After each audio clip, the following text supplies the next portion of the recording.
നിന്നെ പിരിഞ്ഞൊന്നും ചെയ്യാൻ കഴിയില്ല നിസ്തുലനാം ദൈവമേ.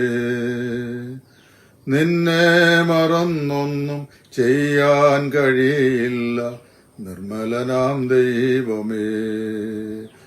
ഓരോ ദിവസവും നിൻ കൃപയിൽ, ഓരോ നിമിഷവും നിൻ തണലിൽ സ്നേഹം പകരുവാൻ, ഗാനങ്ങൾ പാടുവാൻ, ത്യാഗം സഹിച്ചിടുവാൻ കൃപയിൻ നിറവേ ചൊരിയൂ. കനിവിൻ വരങ്ങൾ ചൊരിയൂ. കൃപയിൻ നിറവേ ചൊരിയൂ. കനിവിൻ വരങ്ങൾ ചൊരിയൂ. നിന്നെ പിരിഞ്ഞൊന്നും ചെയ്യാൻ കഴിയില്ല നിസ്തുലനാം ദൈവമേ. നിന്നെ മറന്നൊന്നും ചെയ്യാൻ കഴിയില്ല നിർമ്മലനാം ദൈവമേ. എല്ലാ വാത്സല്യ സഹോദരി സഹോദരന്മാർക്കും യാക്കോബിന്റെ ലേഖന പഠനത്തിന്റെ 18ാമത്തെ എപ്പിസോഡിലേക്ക് സ്വാഗതം. പല ലേഖനങ്ങൾ ദ്വാരാ ഒക്കെ കഴിഞ്ഞ ദിവസങ്ങളിലൊക്കെ എഴുതിക്കൊണ്ട് ഇരുന്നതുകൊണ്ട് ഞാൻ പൊതുവെ എൻ്റെ ലൈവ് മെസ്സേജുകളുടെ എണ്ണം കുറച്ചിരിക്കുകയാണ്. എങ്കിലും കർത്താവിൻ്റെ വചനം നമുക്കൊന്നു ചേർന്ന് പഠിക്കുന്നത് എല്ലാ നിലയിലും ആശ്വാസത്തിനും അനുഗ്രഹത്തിനും മുഖാന്തരമായി തീരും എന്നുള്ളതുകൊണ്ട് ദൈവത്തിന് സ്തോത്രം ചെയ്യുകയും കർത്താവിനെ മഹത്വപ്പെടുത്തുകയും ചെയ്യുന്നു. ഇന്ന് നമ്മൾ പഠിക്കാൻ പോകുന്നത് യാക്കോബിന്റെ ലേഖനം, അതിന്റെ 4ാമത്തെ അധ്യായമാണ്. ഈ 4ാമത്തെ അധ്യായത്തിൽ നിന്ന് വളരെ വ്യക്തമായി ഇവിടെ അപ്പോസ്തലൻ പറയുന്ന ചില ആത്മീക പാഠങ്ങൾ ഞാൻ നിങ്ങളെ അനുസ്മരിപ്പിക്കുവാൻ ആഗ്രഹിക്കുകയാണ്.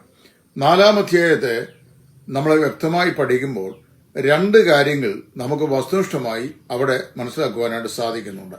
ഒന്നാമത്തെ വിഷയം എന്ന് പറയുന്നത്, ഈ യാക്കോബ് ആർക്ക് ലേഖനം എഴുതുന്നുവോ ആ ജനത്തിനിടയിൽ ചില അനുസരണം കെട്ട സ്വഭാവ പ്രകൃതിയുള്ള ആളുകൾ ഉണ്ടായിരുന്നു എന്നുള്ളതാണ്. അത് വളരെ ഗൗരവതരമായ ഒരു വിഷയം തന്നെയാണ്. അനുസരണക്കേട് പലപ്പോഴും ദൈവ ജനത്തിന്റെ ആത്മീക അനുഗ്രഹത്തിന് പ്രായേണ തടസ്സമായി ഭവിക്കുന്ന ഒന്നാണ്. രണ്ടാമതായി അവരെക്കുറിച്ച് മനസ്സിലാക്കാൻ സാധിക്കുന്നത് ലാക്ക് ഓഫ് സെപ്പറേഷൻ, വേർപാടിന്റെ അനുഭവത്തിൽ അവർക്കുണ്ടായിരുന്ന പരിമിതി. ഈ കാര്യവും നമുക്കവിടെ മനസ്സിലാക്കുവാൻ സാധിക്കുന്നുണ്ട്. ഇവിടെ അപ്പോസ്തലനെ ചോദിക്കുകയാണ്, 2 പേർ തമ്മിൽ ഒത്തിട്ടല്ലാതെ ഒരുമിച്ച് നടക്കുവാനായിട്ട് സാധിക്കുമോ? ഒരിക്കലും സാധിക്കില്ല. ആമോസ് 3:3 എന്ന് നമ്മൾ ദൈവത്തിൽ വായിക്കുന്ന പോലെ നമ്മുടെ ജീവിതത്തിൽ അനുസരണവും വേർപാടും ഇത് രണ്ടും ഒരുമിച്ച് ചേർന്ന് പോകേണ്ട 2 ആത്മീക ഘടകങ്ങളാണ്. പലപ്പോഴും ഇത് രണ്ടും കൂടെ ഒന്നിച്ച് ചേർന്ന് പോകുന്ന ഒരു പ്രകൃതി നമുക്ക് മനസ്സിലാക്കുവാനായിട്ട് സാധിക്കുന്നില്ല. ഇവിടെ നമ്മൾ 4ാം അധ്യായത്തിന്റെ 1 മുതൽ 7 വരെയുള്ള വാക്യങ്ങൾ വായിക്കുമ്പോൾ ഞാനും നിങ്ങളും അഭിമുഖീകരിക്കേണ്ടി വരുന്ന ശത്രുക്കളെ സംബന്ധിച്ചാണ് യാക്കോബ് പറയുന്നത്. 3ാം അധ്യായത്തിന്റെ 15ാം വാക്യം ഏറെ ശ്രദ്ധേയമാണ്. ക്രിസ്ത്യൻ വിശ്വാസികൾ നിരന്തരമായി പോരാട്ടത്തിലാണെന്ന് 3ാം അധ്യായത്തിൽ നമ്മൾ പഠിച്ചു. അത് എഫേസ്യ ലേഖനം 2ാം അധ്യായത്തിന്റെ 1 മുതൽ 3 വരെയുള്ള വാക്യങ്ങളിൽ പറയപ്പെടുന്ന വാക്യഭാഗങ്ങളോട് വളരെയധികം യോജിക്കുന്നതായിട്ടുള്ള വാക്യഭാഗമാണ്. വാസ്തവത്തിലെ ഈ ലോകത്തിലെ മനുഷ്യർ, അവിശ്വാസികളായ ആളുകളുടെ ജീവിതശൈലിയാണ് എഫേസ്യ ലേഖനം 2ന്റെ 1 മുതൽ 3 വരെയുള്ള വാക്യങ്ങളിലും യാക്കോബ് 3ന്റെ 15ാം വാക്യത്തിലും രേഖപ്പെടുത്തിയിട്ടുള്ളത്. അവിശ്വാസികളായ ആളുകൾ ലോകത്തിൽ ജഡപ്രകാരം പിശാചിനാൽ നിയന്ത്രിക്കപ്പെട്ടവരായി ജീവിക്കുന്ന ആളുകളാണ്. എന്നാൽ കർത്താവായ യേശു ക്രിസ്തുവിൽ വിശ്വസിക്കുകയും അവനെ രക്ഷിതാവും കർത്താവുമായി കൈക്കൊള്ളുകയും ചെയ്തിട്ടുള്ള ദൈവ മക്കളെ സംബന്ധിച്ച് അവർ ദൈവാത്മാവ് അധിവസിക്കുന്നവരും പരിശുദ്ധാത്മാവിന്റെ നിയന്ത്രണത്തിന് തങ്ങളെ തന്നെ വിധേയപ്പെടുത്തി ഈ ലോകത്തിൽ ജീവിക്കേണ്ടവരുമാണ്. അങ്ങനെ ജീവിക്കുന്നു എങ്കിലും നിരന്തരമായും അവർ യുദ്ധം ചെയ്യേണ്ട, പോരാടേണ്ട 3 ശക്തികളെക്കുറിച്ച് യാക്കോബ് ഇവിടെ പറയുന്നു. 1 ജഡം, 2 ലോകം, 3 പിശാച്. വിശ്വാസികളുടെ ഏറ്റവും കരുത്തുറ്റ 3 ശത്രുക്കളാണ് ലോകം, ജഡം, പിശാച് എന്നിങ്ങനെയുള്ളത്. ഈ 3 ശത്രുക്കളെ സംബന്ധിച്ച് യോഹന്നാന്റെ 1ാം ലേഖനത്തിൽ യോഹന്നാനും പ്രഖ്യാപിക്കുന്നുണ്ട്. മഹാനായ C.A. സ്കോഫീൽഡ് അദ്ദേഹത്തിന്റെ സ്കോഫീൽഡ് ബൈബിളിൽ അതിന്റെ മാർജിൻ നോട്ടിൽ പ്രകാരം പറയുകയാണ്, the first man Adam had 3 daughters. ആരൊക്കെയാണെന്ന് അറിയാമോ? കൺമോഹം, ജഡമോഹം, ജീവിതത്തിന്റെ പ്രതാപം. അതാണ് അദ്ദേഹം പറയുന്നത്. ഇവിടെ യാക്കോബ് പറയുമ്പോൾ ഒരു ക്രിസ്തീയ വിശ്വാസിക്ക് 3 നിലയിലുള്ള ശത്രുക്കളുണ്ട്. ആ ശത്രുക്കളോട് നിരന്തരമായി ഈ വിശ്വാസികൾ പോരാടിക്കൊണ്ട് ജീവിക്കണം. ഇവിടെ 4-ാം അധ്യായത്തിന്റെ 1 മുതൽ 3 വരെയുള്ള വാക്യങ്ങളിൽ ഇവിടെ നമ്മൾ വായിക്കുന്നത് മോഹം എന്നൊരു വാക്ക് അപ്പോസ്തലൻ ഉപയോഗിക്കുന്നുണ്ട്. വാസ്തവത്തിൽ അത് ആത്യന്തികമായും ലൈംഗികമായ വിചാരങ്ങളെ സംബന്ധിച്ചുള്ള പ്രസ്താവനയല്ല. അതിന്റെ സിംപ്ലസ്റ്റ് ആയിട്ടുള്ള മീനിങ് ശാരീരികമായ മാനസികമായ നമ്മുടെ ആഗ്രഹങ്ങൾ എന്നുള്ള വിഷയമാണ്.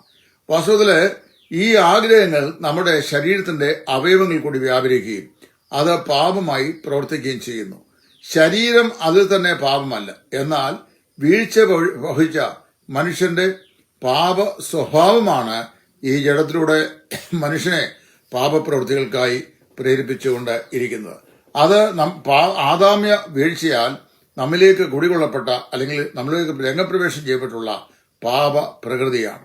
റോമാലേഖന 6-ാം അധ്യായത്തിൽ അപ്പോസ്തലനായ പൗലോസ് പറയുന്നുണ്ട്, നമ്മുടെ അവയവങ്ങളെ അനീതിയുടെ ആയുധമായി സമർപ്പിക്കാതെ ദൈവത്തിന്റെ ആത്മാവിന് ക്രിസ്തുവിന്റെ ആയുധങ്ങളായി സമർപ്പിച്ചുകൊണ്ട് ദൈവസേവ ചെയ്യണം എന്ന്.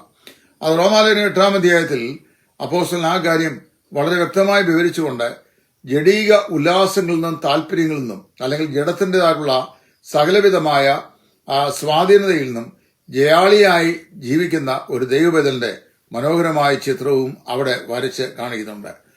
ഇവിടെ യാക്കോബ് 2-ാം വാക്യത്തിൽ വിശ്വാസിയുടെയിലെ പാപ പ്രവൃത്തികളെ ചൂണ്ടിക്കാണിക്കുന്നു. ആ പ്രവൃത്തി എന്താണെന്ന് ചോദിച്ചാല്, ഒന്ന് നമ്മുടെ ആഗ്രഹങ്ങൾ, ഇച്ഛകൾ, ആഗ്രഹങ്ങളെ അത് നമ്മൾ ലോകത്തിന്റെ ജഡത്തിന്റെ അഭിലാഷങ്ങളെ നമ്മൾ നേടിയെടുക്കാൻ വേണ്ടി ഈ ആഗ്രഹങ്ങളെ ഒരിക്കലും കില്ല് ചെയ്യാൻ നമ്മൾ തയ്യാറല്ല. ആഗ്രഹങ്ങൾക്ക് നമ്മൾ വശംവദരാകുന്നു.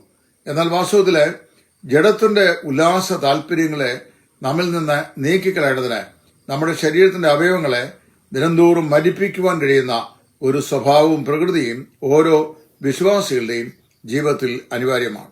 ഇപ്പൊ ജഡം എന്നതുകൊണ്ട് അനിവാര്യമായും ഈ മാംസ ശരീരത്തെ അല്ല ഉദ്ദേശിക്കുന്നത്. ആ മാംസ ശരീരത്തെ കൊണ്ട് പാപം ചെയ്യിക്കുന്ന, പാപത്തിന് ഹേതുകമായിരിക്കുന്ന പ്രേരക ശക്തി അല്ലെങ്കിൽ ആദാമിൽ നിന്ന് നമ്മിലേക്ക് പകരപ്പെട്ട പാപ സ്വഭാവത്തെയാണ് അത് അനുസ്മരിപ്പിക്കുന്നത്. രണ്ടാമത് ഇവിടെ പറയുന്നത് 4-ഉം 5-ഉം വാക്യങ്ങളാണ്. 4-ഉം 5-ഉം വാക്യങ്ങളിൽ വിശ്വാസികൾ പോരാടേണ്ട രണ്ടാമത്തെ ഘടകം ഏതാണെന്ന് പറയുന്നു. അത് ലോകമാണ്. അവിടെ വ്യഭിചാരിണികളായുള്ളവരെ ലോകസ്നേഹം ദൈവത്തോട് ശത്രുതയിലാകുന്നു എന്ന് നിങ്ങൾ അറിയുന്നില്ലയോ? റോമാലേഖന 7-ാം അധ്യായത്തിന്റെ 4-ാം വാക്യവും നമ്മൾ പ്രത്യേകം ശ്രദ്ധിക്കണം. അതായത് ഈ ലോകത്തിന്റെ സ്നേഹിതന്മാരായിരിക്കുക എന്നുള്ളതിലെ അപകടം. ദൈവം വാസ്തവത്തില് നമ്മെ ഇസ്രായേലിനെ ഈ വിഗ്രഹാരാധനയിൽ നിന്നും പാപ സ്വഭാവങ്ങളിൽ നിന്നും വിളിച്ച് വേർതിരിക്കുകയാണ് ചെയ്തിട്ടുള്ളത്. വാസ്തവത്തില് അവര് ഈ വിഗ്രഹങ്ങൾക്ക് തങ്ങളുടെ ആരാധന അർപ്പിക്കുമ്പോൾ ഈ വിഗ്രഹങ്ങൾ തേജോമയനായ ദൈവത്തിന്റെ പ്രഭയെ, മഹത്വത്തെ ക്യാപ്ചർ ചെയ്യുന്നതായി ദൈവത്തിന് തോന്നി. അതുകൊണ്ട് അതൊരിക്കലും പാടില്ല എന്ന് പ്രത്യേകം പറഞ്ഞു. അതുകൊണ്ടാണ് പറഞ്ഞത്, ലോകത്തോട് നമുക്ക് വലിയ സ്നേഹം, താല്പര്യം അരുത്. ഞാൻ നിങ്ങളെ ഈ ലോകത്തിൽ നിന്ന് വിളിച്ചു വേർതിരിക്കപ്പെട്ട വിശ്വാസികളാണ്. സഭ എന്ന് പറഞ്ഞു കഴിഞ്ഞാൽ കോൾഡ് ഔട്ട് പീപ്പിൾ എന്നാണ്. എന്ത് കോൾഡ് ഔട്ട്? ലോകത്തിൽ നിന്ന് വിളിച്ച് വേർതിരിക്കപ്പെട്ട ഒരു പ്രത്യേക വിഭാഗമാണ്. ദൈവത്തിനായി വിളിച്ച് വേർതിരിക്കപ്പെട്ടവരാണ്. അതുകൊണ്ട് എന്ത് ചെയ്യരുത്? ലോകത്തിന്റെ സ്നേഹിതരായി നാം തീരരുത്. യോഹന്നാൻ 15-ൽ കർത്താവോട് വ്യക്തമായി പറഞ്ഞിട്ടുണ്ട്, ഈ ലോകത്തെ സ്നേഹിക്കുക എന്നുള്ളത് ഒരു വിശ്വാസിക്ക് യോഗ്യമായ ഒരു കാര്യമല്ല. അത് മാത്രമല്ല, നമ്മളെ ലോകത്തിൽ നിന്ന് വേർതിരിക്കപ്പെട്ടവരാകിയാൽ നമ്മളെ സംബന്ധിച്ച് പറയുന്നു, നാം ക്രിസ്തുവിനോട് ക്രൂശിക്കപ്പെട്ടവരാകുന്നുവെന്ന്.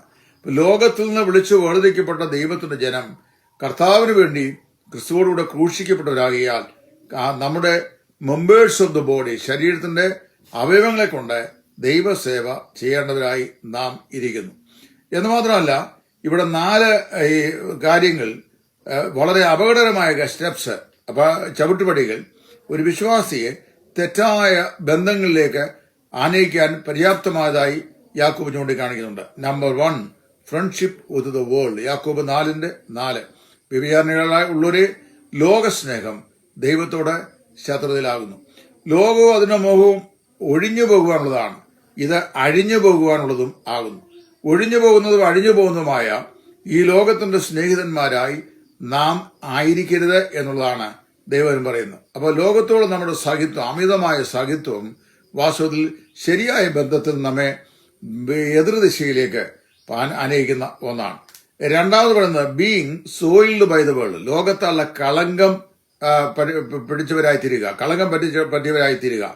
അത് യാക്കോബ് 1:22 ഈ ലോകത്താലുള്ള മാലിന്യങ്ങൾ നമ്മുടെ ജീവിതത്തിൽ പാടില്ല. ലോകം സംഭാവന ചെയ്യുന്ന ധാരാളം മാലിന്യങ്ങളുണ്ട്. നമ്മൾ ജീവിക്കുന്ന ഇന്ന് അഡ്വാൻസ്ഡ് ടെക്നിക്കൽ ഏജിലാണ്. പ്രത്യേകിച്ച് ഇന്റർനെറ്റ്, TV, മറ്റ് മാധ്യമങ്ങൾ, സോഷ്യൽ മീഡിയ പ്ലാറ്റ്ഫോമുകൾ, ഇതിൽ വഴിയൊക്കെയായി മുൻകാലങ്ങളെക്കാൾ അധികം വലിയ വഷളത്വത്തിലേക്കും വലിയ ഭീകരമായിരിക്കുന്ന പ്രവർത്തനങ്ങളിലേക്കും ഒക്കെ നമ്മുടെ യുവതലമുറയൊക്കെ വഴുതി വീഴുന്ന ഒരു കാലഘട്ടത്തിലാണ് നമ്മൾ ജീവിക്കുന്നത്. അങ്ങനെ വരുമ്പോൾ യാക്കോബ് പറയുന്നു, no friendship with the world, ലോകത്തോട് സഹിത്വം പാടില്ല. 2, not being soiled by the world, ലോകത്താലുള്ള മാലിന്യം ഭവിക്കുവാൻ പാടില്ല, കളങ്കം പറ്റുവാൻ പാടില്ല. 3 പറയുന്നത് ലവ് വിത്ത് ദ വേൾഡ്, ലോകത്തെ സ്നേഹിക്കുക. അത് വളരെ അപകടകരമായ ഒരു കാര്യം. 1 യോഹന്നാൻ 2:15-17 വരെ. ലോകത്തെ സ്നേഹിക്കുന്നവൻ ദൈവത്തിന്റെ സ്നേഹിതൻ ആയിരിക്കില്ല. 4, കൺഫോമിറ്റി ടു ദ വേൾഡ്, ലോകത്തോട് അനുരൂപപ്പെടുക. അപ്പൊ ലോകവുമായി സഹിത്വത്തിൽ ഏർപ്പെടുക, അതുപോലെ തന്നെ ലോകത്തിന്റെ മാലിന്യങ്ങളാൽ കളങ്കപ്പെടുക, ലോകത്തെ സ്നേഹിക്കുക, ലോകത്തോട് അനുരൂപപ്പെടുക. ഈ 4 പടികൾ ഏതൊരു വിശ്വാസിയും ദൈവത്തോടുള്ള ശരിയായ ബന്ധത്തിൽ നിന്ന് വഴുതി മാറ്റുന്ന പാപ പ്രകൃതങ്ങളാണ്. അതിന് ഏറ്റവും നല്ല ദൃഷ്ടാന്തം വലഞ്ഞുപോയ നീതിമാനായ ലോത്ത് തന്നെയാണ്. ഉൽപ്പത്തി പുസ്തകം 13:10 മുതൽ 13 വരെയും 19-ാം അധ്യായത്തിന്റെ 11 മുതൽ 32 വരെയുള്ള വാക്യങ്ങളും നമ്മൾ പഠിക്കുമ്പോൾ ലോത്തിന്റെ ജീവിതത്തിലെ ഏറ്റവും ഭയാനകമാകുന്ന അനുഭവം നമുക്ക് മനസ്സിലാക്കാൻ സാധിക്കുന്നു. ഇങ്ങനെ ലോകത്തോട് ഇഴുകിച്ചേരുകയും ലോകത്തോട് ശത്രുത പുലർത്തുകയും ലോകത്തോട് സഹിത്വം പുലർത്തുകയും ലോകത്തെ സ്നേഹിക്കുകയും ലോകത്തിന്റെ മാലിന്യത്താൽ കളങ്കപ്പെടുകയും ലോകത്തോട് അനുഭവപ്പെടുകയും ചെയ്യുന്ന വിശ്വാസികൾ ലോകത്തോട് വിധിക്കപ്പെടും എന്നാണ് 1 കൊരിന്ത്യർ 11-ാം അധ്യായത്തിന്റെ 32-ാം വാക്യത്തിൽ അപ്പോസ്തലൻ പറയുന്നു. ലോകത്തോടുകൂടെ വിധിക്കപ്പെടുക വലിയ ഗുരുതരമായ ഒരു മുന്നറിയിപ്പാണ്. ഇവിടെ ലോത്തിന് സംഭവിച്ചതും അതുതന്നെയാണ്. അവൻ വാസ്തവത്തില് സോദോമിൽ പോയി അവരുടെ നടുവിൽ തന്നെ പാർത്തു എന്ന് നമ്മൾ വായിക്കുന്നു. അവസാനം എന്ത് ചെയ്തു? അവന്റെ ജീവിതത്തിലേക്ക് സോദോം ഗൊമോറ വ്യാപരിക്കപ്പെട്ടു. പ്രിയപ്പെട്ട വിശ്വാസികളെ, നാം ലോകത്തിലാണ് ജീവിക്കുന്നതെങ്കിലും നമ്മുടെ ജീവിതത്തിലേക്ക് ലോകം പ്രവേശിപ്പാൻ ഇടയാകരുത്. വെള്ളത്തിൽ കൂടി മാത്രമേ യാത്രയുള്ളൂ. എങ്കിലും വെള്ളം വള്ളത്തിൽ പ്രവേശിച്ചാൽ വള്ളവും അതിൽ യാത്ര ചെയ്തവരും ഒരുപോലെ അപകടത്തിലാകുന്ന പോലെ ലോകത്തിലാണ് നാം ജീവിക്കുന്നതെങ്കിലും ലോകം നമ്മിൽ പ്രവേശിച്ചാൽ വലിയ അപകടം നമ്മുടെ ജീവിതത്തിൽ ഉണ്ടാകുന്നതാണ്. അതുകൊണ്ട് ലോകത്തോട് ബന്ധമുള്ള നമ്മുടെ പോരാട്ടം ഏറ്റവും ശ്രദ്ധേയമാണ്. ജഡത്തോട് നമ്മുടെ പോരാട്ടം ഏറ്റവും ശ്രദ്ധേയമാണ്. 4-ാം അധ്യായത്തിന്റെ 6ഉം 7ഉം വാക്യങ്ങളിൽ അപ്പോസ്തലൻ പറയുന്നു, പിശാച്, ലോകം, ജഡം, പിശാച്.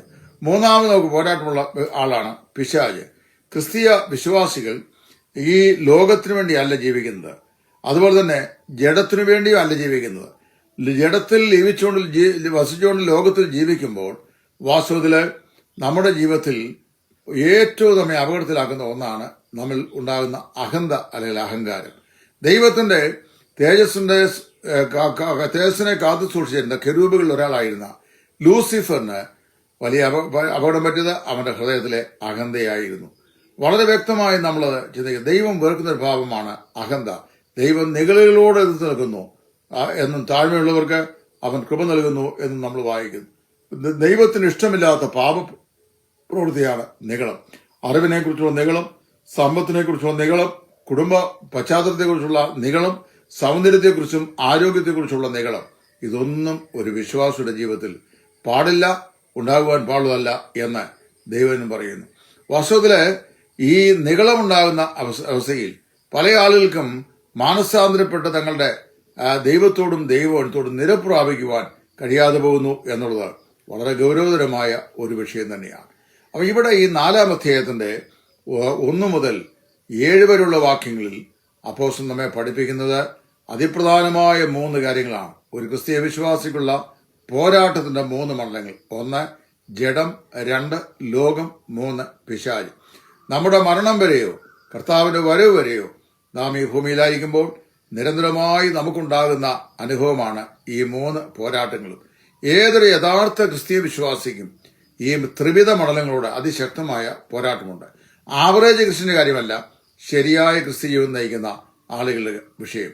അതായത് ഒരുവന്റെ ദർശനത്തിന്റെ വലിപ്പം എത്ര വലുതായിരിക്കുമോ അതിനനുസരണമായിരിക്കും അവനുള്ള പോരാട്ടമുള്ളത്. അതുകൊണ്ട് ദുരിതവസങ്ങളിൽ എതിർത്ത് നിൽക്കുവാൻ ദൈവത്തിന്റെ സർവായുധവർഗം ധരിക്കേണ്ടത് ഓരോ ക്രിസ്തീയ വിശ്വാസിയെ സംബന്ധിച്ചും അനിവാര്യമായ കാര്യമാണ്. ഈ യാക്കോബിന്റെ ലേഖനത്തിന്റെ 18ാമത്തെ എപ്പിസോഡ് പഠനം ഇന്ന് ഈ ചിന്തകൾ കൊണ്ട് ഞാനിവിടെ പര്യവസാനിപ്പിക്കുന്നു. കർത്താവ് ചോദിച്ചാൽ 8 മുതൽ 17 വാക്യങ്ങൾ നമുക്ക് അടുത്ത പ്രാവശ്യം ചിന്തിക്കാം. അത് 2 മുന്നറിയിപ്പുകളാണ് യാക്കോബ് നൽകുന്നത്. 3 ഒന്ന് വാണിംഗ് അഗൻസ്റ്റ് പ്രൈഡ്, നിഗളത്തിനെതിരെയുള്ള ദൈവത്തിന്റെ മുന്നറിയിപ്പ്. 2 വാണിംഗ് അഗൻസ്റ്റ് ക്രിറ്റിസിസം, അനാവശ്യമായ നിരൂപണങ്ങൾക്ക് വിമർശനങ്ങൾക്ക് എതിരെയുള്ള ദൈവത്തിന്റെ മുന്നറിയിപ്പ്. 3 13 മുതൽ 17 വാക്യങ്ങൾ വാണിംഗ് അഗൻസ്റ്റ് അരഗന്റ് സെൽഫ് കോൺഫിഡൻസ് എന്ന് പറഞ്ഞാൽ അരാജകത്വത്തോടു കൂടിയ ആത്മവിശ്വാസം, ഇതിനെ എതിരെയുള്ള മുന്നറിയിപ്പ്. അത് കർത്താവെന്ന് വെച്ചാൽ അടുത്ത പാഠത്തിൽ ചിന്തിക്കാം. അതുവരെ ഈ പഠനം നിങ്ങൾക്കൊരു അനുഗ്രഹമായി തീരട്ടെ എന്ന് പ്രാർത്ഥിച്ചുകൊണ്ട് തൽക്കാലം ഇവിടെ നിർത്തുന്നു. നന്ദി, നമസ്കാരം.